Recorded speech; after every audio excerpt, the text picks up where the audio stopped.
and driving those continuous improvement metrics, I think, are key.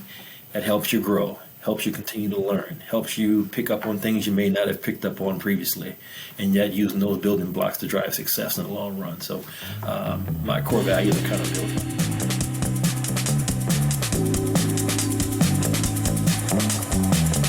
Welcome to The Path to Wellth, the show about well-being, fulfillment, and financial freedom. And I'm your host, Hannes Henche.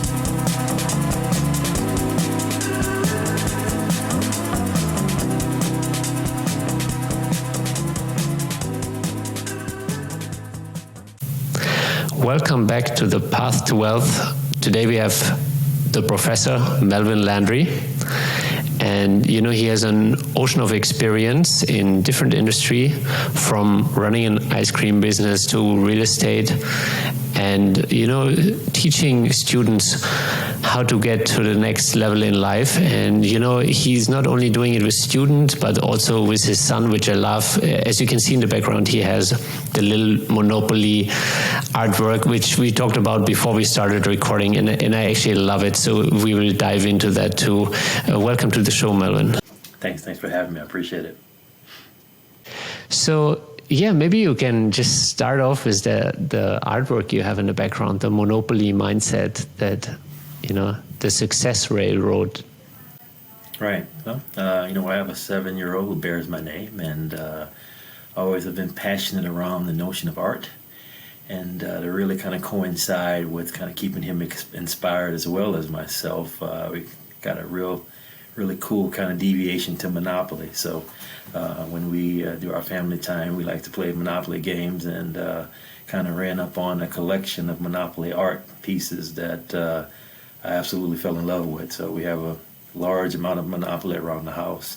My son's room is decorated all up with Monopoly pieces, and driving, optimism, success, having the right mindset is key. So keeping those ideas fresh in his mind is helping him progress as a young kid.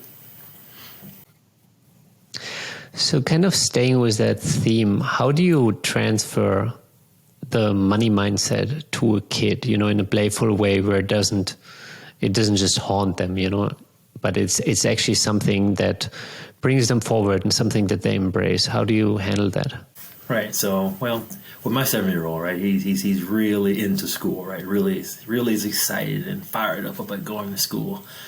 For myself as a professor, one of the things I like to kind of preach to him is, hey, education, right? Get your education. Education is a great equalizer. So we can never stop learning. So even you know, as I'm grown and matriculated into a young man myself here, I'm always looking and kind of grasping on the opportunity to get education to help kind of further myself and to kind of help grow along from that. You know, before I can, you know, actually run, and I was a former runner, track runner in college, you know, I was crawling along the way. So, you know, it takes time. And, you know, from an educational standpoint, ensuring that, you know, using those keys and those building blocks to help grow to be successful down the road. And those are some of the things I'm instilling in him. So being a professional educator, like a professor, how do you place the value of personal education? Like, you know, you and me, we're spending a lot of time in mentorship programs and kind of going down that rabbit hole of self-education. How do you see the difference between the kind of more institutionalized education and the self-education? Well, I mean, it starts with kind of having an applicable mindset, I would say. Being able to have the drive and the want and the need to kind of feel professional development. One of the things that it's kind of critical for me is, you know, you can never stop learning, right? And I kind of portray that out to students who I work with, who I teach, as well as my own son in my own household. But being able to kind of put forward and provide professional development for yourself and driving those continuous improvement metrics, I think, are key. That helps you grow, helps you continue to learn, helps you pick up on things you may not have picked up on previously, and yet using those building blocks to drive success in the long run. So my core values are kind of built on that. But at the end of the day, it starts with having the mindset. If you don't have the mindset, it could be a struggle. And also being able to take some risk along with that. Yeah. So who gave you that growth mindset that put such an emphasis on financial education as well as general education? Well, I'll say for me, it started early on. My parents kind of had a real kind of core niche in terms of keeping me grounded and, hey, doing the best that you could. As well, for me, I was involved in athletics, so I did very well in high school athletics, running track. Been running since I was 14 years old, still do so to this day.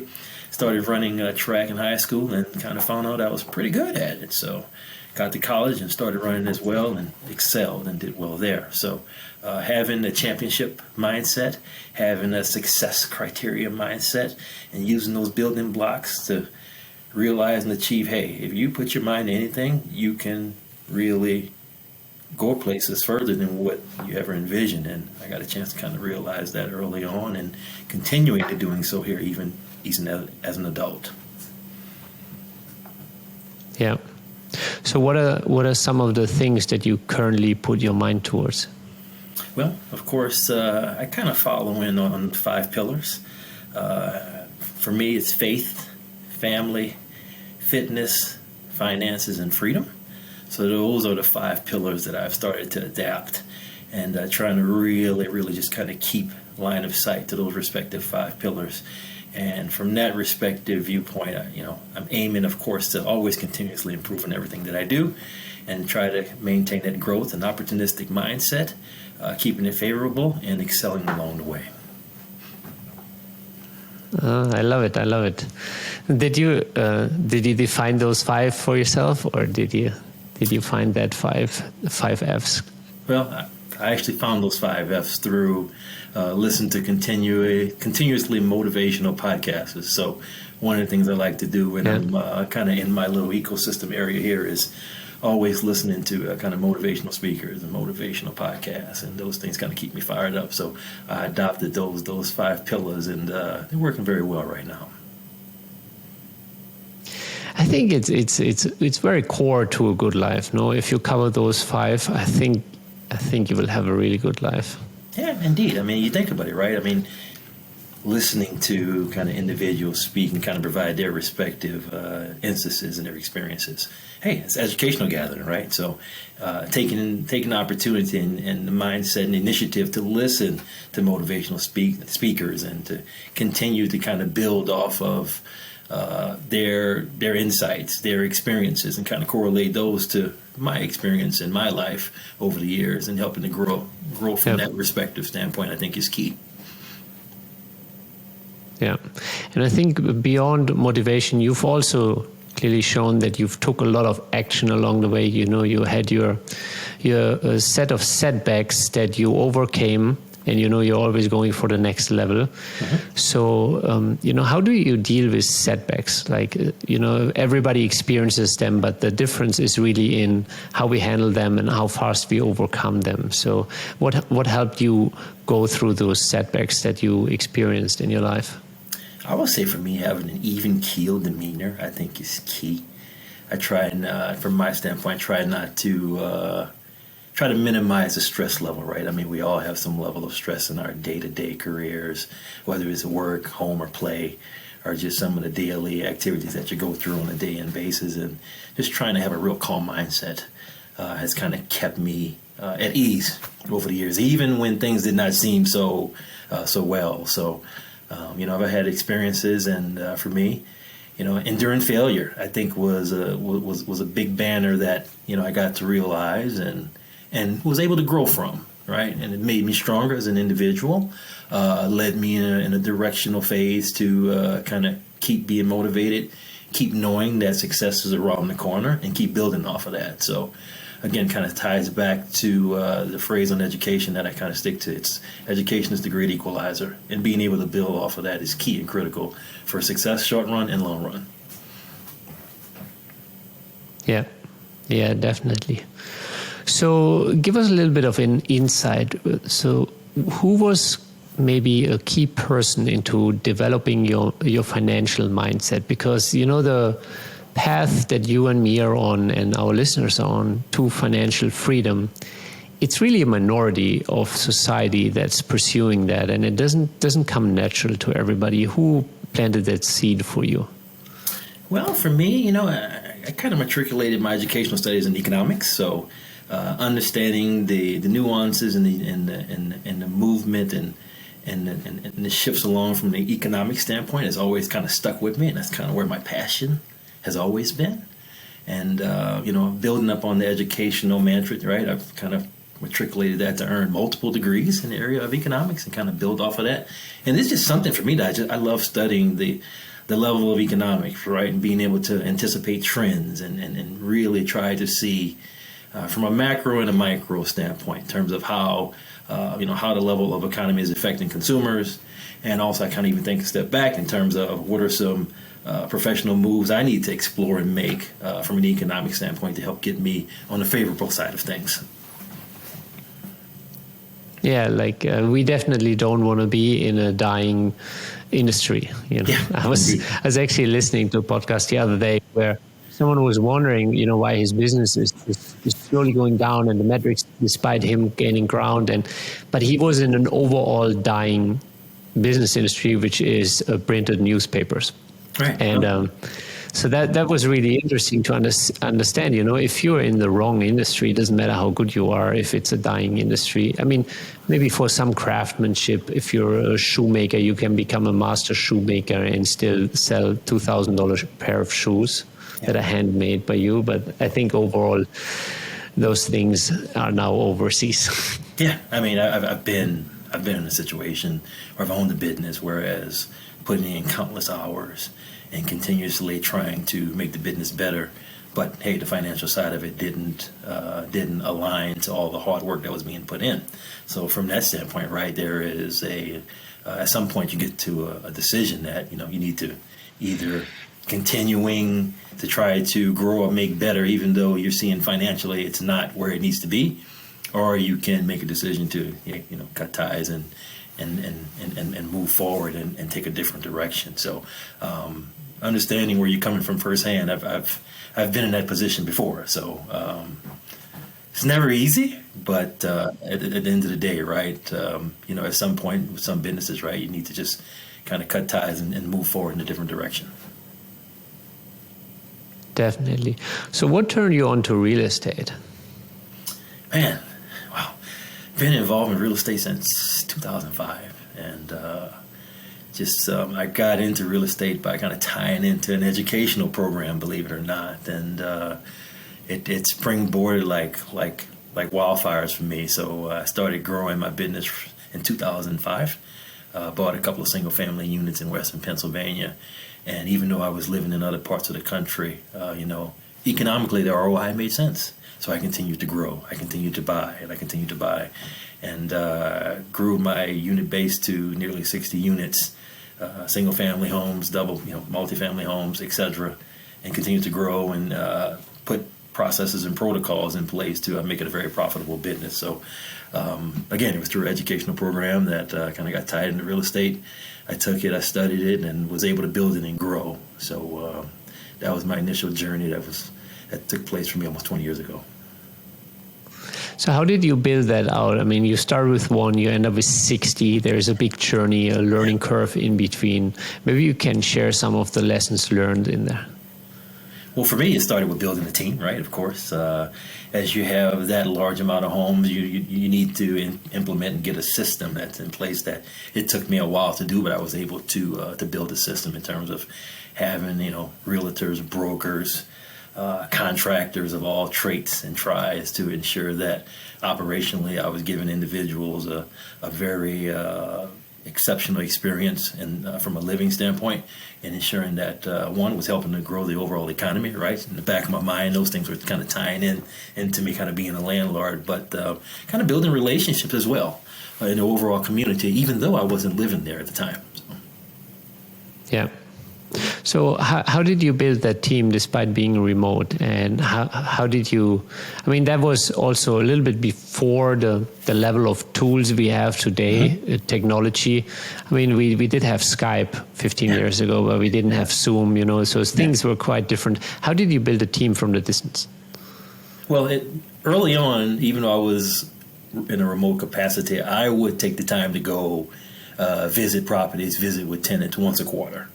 I would fly from, at the time when I started, I was living in Nebraska as well as Las Vegas, and I would fly once a quarter, sometimes more than that, when I would be heavy on the acquisition phase, to go visit the properties and always go, go visit with tenants, go visit areas, and go visit for opportunities as well. So it was pretty flexible and nimble to be able to kind of get cross country at the time, to kind of go sort out opportunities and align in with members of the team to kind of help grow the business early on.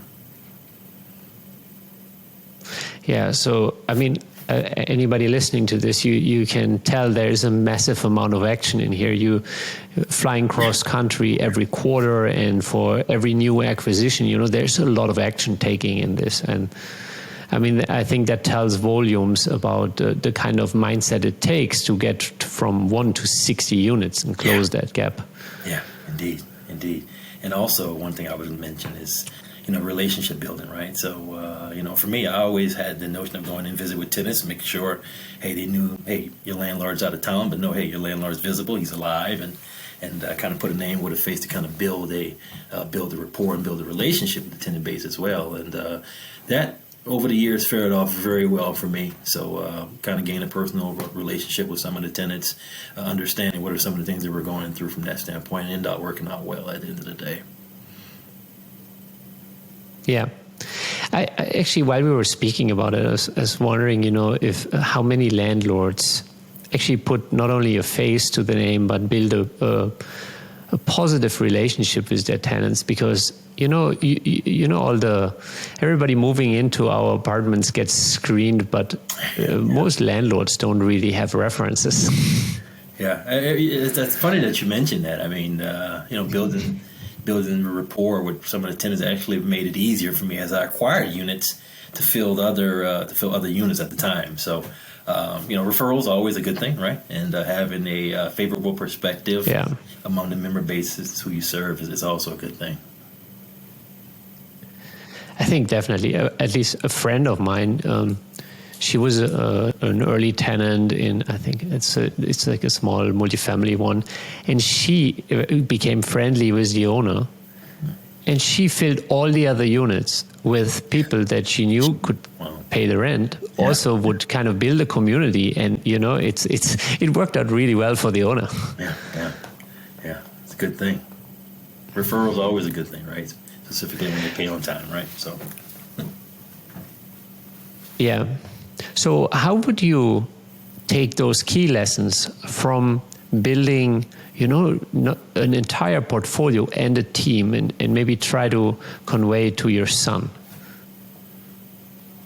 I would say, my son, he has a knack for watching everything that Daddy does. So I'm constantly always kind of feeding him motivational phrases and kind of explaining to him, ways of progressing about things, just as my father did for me way back when. So, he listens, he picks up on things, and at the end of the day, he's watching me in my every move. So it's pretty critical for me to kind of make sure that I'm exemplifying those behaviors that I talk about, right? So there's nothing more fulfilling than you talk it, you preach it, you provide examples, and they follow in your footsteps. To me, that's a rewarding combination and a winning combination at the end of the day. And it's one I continuously try to instill in my son. Yeah, the kids definitely observe, whatever you will do on a continuous basis, that's what they're soaking up. Actually, I was listening to a podcast, it's like science-based podcast, that 85%, maybe 90% of who we are is kind of pretty set around 7 years of age. And that's not consciously being filtered. A lot of the stuff gets soaked in. And by the time we're in our 30s, we're like 95% set in stone, unless we make a very conscious effort to change things. Yeah. I mean, I heard a saying from individuals say it's pretty easy to change kids, but it's harder to change adults and again change the mindset. So, at this age, right? My son is 7; he's about to turn 8. I'm very, very critical in terms of the things I do, the things I say, the actions that I do, because he's watching. And some of the habits that I kind of get called on in the household, he's getting called on the same things, right? And he's 7 years old, so it's a critical time path right now. And again, always looking for opportunities and ways to continuously improve and kind of help him at the end of the day. I mean, that's really the crucial piece, is what kind of values are being spoken around you, and spoken and lived.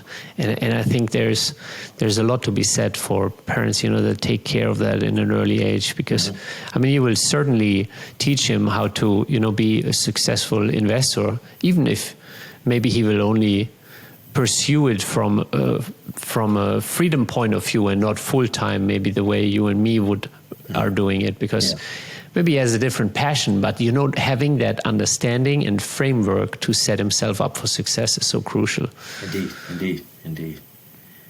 Well, when I do projects now, I bring him with me just so he can kind of see it live in that ground zero, right? In terms of here's what's going on, here's what we're trying to do, and try to tell him in layman's terms, before and after. So I'm working on a project now, a renovation project. Brought him in, he saw it before, and he's seen a couple of times the progression of it. So his eyes get bigger every time he goes, and he sees new things are being put into the fold. So it's good for him to see the before and after. He can understand, when we started, how we're progressing, and where it's going to end. And I think, he's going to pick up on that and going to gain a favorable experience from that. Yeah. So what are some of the projects that you're currently working on? Yeah, so right now I'm real heavy into the multifamily area. So that's where right now I am looking to expand my portfolio on. So I've really looked to kind of reshape my overall existing portfolio.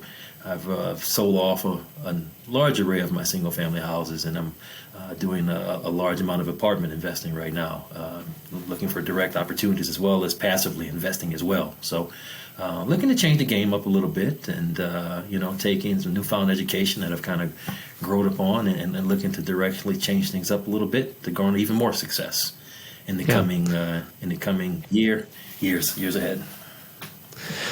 What made you change your strategy, going from building single-family home-based portfolio to multifamily? Well, for me, you think about multifamily, right? The ability to be able to scale, economies of scale, right? Dealing with, 20, 30, 40, 50 units versus one or two, I think is a no-brainer. And that's one aspect of education that's just like, man, I get to teach economies of scale and diseconomies of scales, right? And inefficiencies and efficiencies in businesses to students. So taking that actual theory, putting that to practice, and being able to grow with it, even on my own accord, I think is, the education, works. And if you put the action to it to grow, it's gonna bring success. Yeah. So what are some of the drivers in the economy of scale that made you want to switch here, going from one to another? Well, I realized over the years, just from the experiences, right? You buy one house, one tenant, right?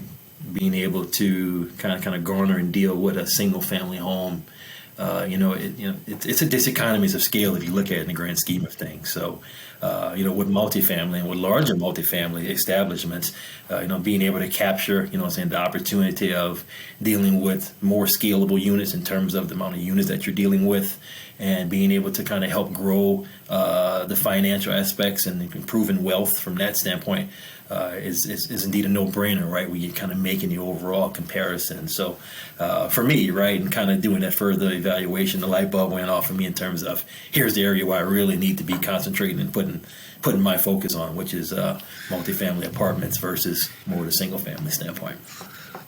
Yeah. In the single-family space, did you buy those all with your own money, or did you also have passive investors back then? No, well, actually, yeah. Most of my acquisitions were with my own money. So I involved myself in a few fix and flips projects that brought a pretty favorable return.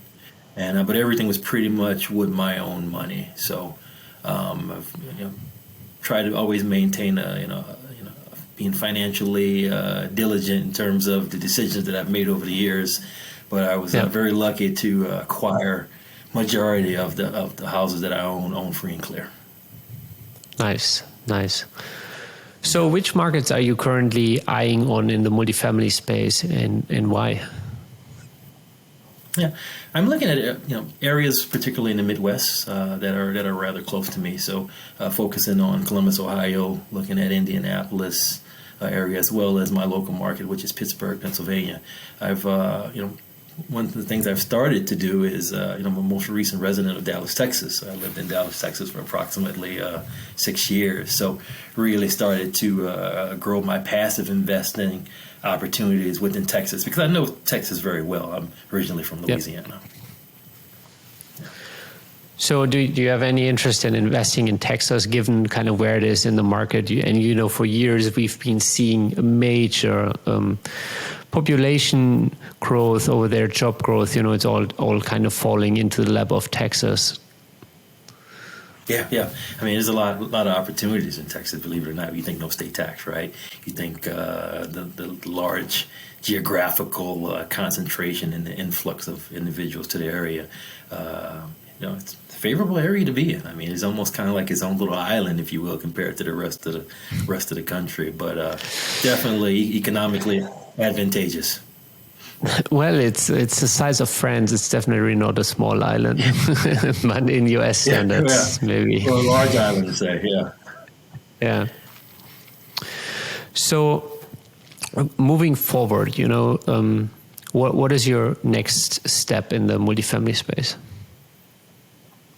Well, for me, it's kind of continually growing my footprint, continuously improving on the education front, and and looking to increase my scale in terms of my own ownership of units, partnering with individuals to help drive opportunities and help influence and help support communities economically from that standpoint. So looking to grow really fast and help take the economies of scale to a whole nother level. Yeah. So when you say support communities, what are some things close to your heart? Well, for me, right, you think even tying in from an economic standpoint, right, given, economically for our country, things are a little shaky right now. And, you've seen the notion in regards to, inflation and supply chain continuity issues among many manufacturers and things of that nature. So, being able to provide a stopgap opportunity for folks and give them a favorable place to live, I think is key. It's critical from a social standpoint as well as from an economic standpoint. And being able to kind of help individuals in that regard is fulfilling from that standpoint, in my view. Yeah. So what are some of the causes that you're currently supporting? Well, from a cost standpoint, I'm always kind of tied into a lot of associations when we think about American Heart Association, American Diabetes Association, and kind of tying into those nonprofit causes to ensure and kind of help support individuals who may be kind of dealing with aspects and issues from those respective areas. Yeah. So tell me a little bit more. Grow my footprint in the multifamily space. Looking to kind of improve communities, help to kind of grow financially, and also build up on opportunities to serve individuals and communities in and around the Midwest and around the country as well. Yeah. So what kind of communities are you focusing on when you say this? Previously I've been really supportive of opportunity zones. So a lot of my single family and units that I've been involved with previously have been centered in and around opportunity zones, and looking for areas where they might have a lot of distressed properties and things of that nature, and try to really turn communities around for the greater good of helping disadvantaged individuals, whether it's economically, socially, and just trying to help uplift and kind of bring favorable outcomes to respective communities. It's always been my passion, and it's been one of my targets that I've always kind of looked for when kind of gleaming to see where some opportunities are to help grow and influence. Nice. Yeah. I mean, opportunity zones, they're great, and they need some support. I mean, they're opportunity zones for a reason. The government wants to incentivize investors like us, to go in places and develop them, and you kind of uplift that rural aspect of the country. Right. Yep. At the end of the day, right, folks will always need somewhere to stay. So, in being a pillar in the community to help improve it economically as well as socially, I think will go a long way to kind of help providing sustainable lives for individuals who are in need and looking for better opportunities and better days ahead. Yeah. So what are some of the personal maybe learnings or challenges that you're currently working through, that you're taking on where you're like, hey, I'm really going to break through on this one? Well, for me, some challenges I've kind of been involved in is trying to kind of really up the scale in terms of opportunities in the real estate segment for myself and my group. I'm looking to kind of really build a footprint in multiple markets to be able to expand, gain scale, and also increase the amount of units that are under ownership right now. So the correlation for myself was, hey, I was able to do it in the single family space on a relatively small scale, being able to kind of take those learnings along with enhancement of education and being able to really exponentially kind of grow the footprint in a real short amount of time. That's what I'm really kind of looking to gain, particularly as we finish up this year and look forward to the next year. Yeah, well, 60 single-family homes is not that small, and I think it's a feat of a collection because it's a lot harder to scale there than it is in multifamily. So building that team around that supports those kind of acquisition, I think that's a feat in itself. So, you took massive action there, and you're bringing that to the multifamily space now. Yeah, right. Absolutely. Right. So you think about, you gave the example, right? The 60 units, 60 single family homes. Well, let's kind of correlate that to the multifamily space. Can have one multifamily unit, 60 units comprised in it, right? It kind of narrows the scalability, but it gives me the opportunity to be able to kind of grow that footprint from that respective standpoint. So there were kind of key metrics and points that, and previously, right, without the education, I would not have known, right, to kind of try to scale my business from that standpoint. So looking to kind of take those respective nuggets and kind of turn those nuggets into opportunities, help to scale and to grow exponentially to help garner even more success. Yeah. So one of my favorite questions is, what does it mean to you to have a life well lived? Man, that's a great question. For me, having a life well lived is probably takes into account enduring the life, whereas I've gone through trials and tribulations. I've seen good, I've seen bad. And I've matriculated as an individual. For me now, as a husband, as a father, and as a little guy who I kind of see in my eyesight as legacy, is being able to kind of help build that pathway for him to kind of garner success. When I was his age, right, my parents always kind of gave a platform, even though it wasn't the largest, wasn't the largest platform kind of from an opportunistic or from a financial standpoint.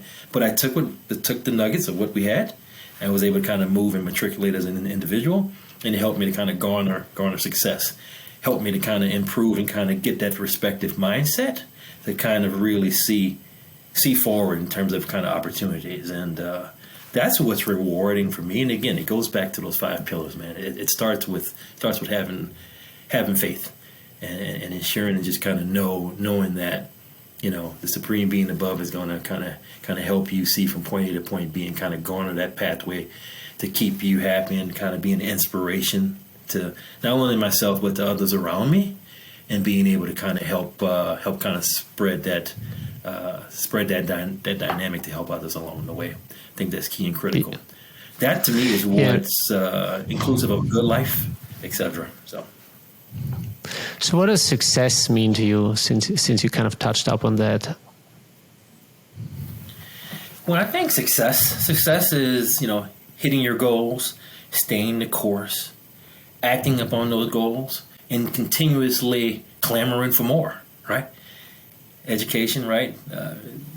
Financially, right? Being able to continuously improve, right? I use that term in the sense of kind of being able to grow, and continue the pathway of learning to help kind of build the success ladder. And kind of having, right, an environment that kind of coincides with that, I think is key and helps kind of provide influence in that regard as well. Yeah. So, Melvin, thank you very much for your time. Where can people connect with you? Where can they find out about you and make sure that they, get part of your multifamily journey? Yeah, well, I can be connected via LinkedIn. You can find me on LinkedIn as well as via Facebook and Gmail as well. So, Prof. Melvin Landry at gmail.com. Awesome. Yeah, and I guess Landry is Landry. I wouldn't know how to spell that otherwise, so I'll spell it out for everybody. You'll make sure to connect with him on LinkedIn or on his Gmail address, as he said. And then, thank you so much for your time and sharing your story. And, looking forward to see you in person soon. Hey, man, thanks for the opportunity. It's a pleasure to speak with you. Appreciate it.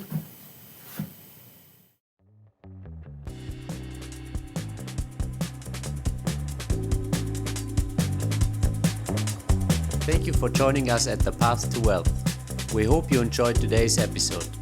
Check out our upcoming guests and be sure to share it with all your friends and family that want to take their life to the next level of wealth.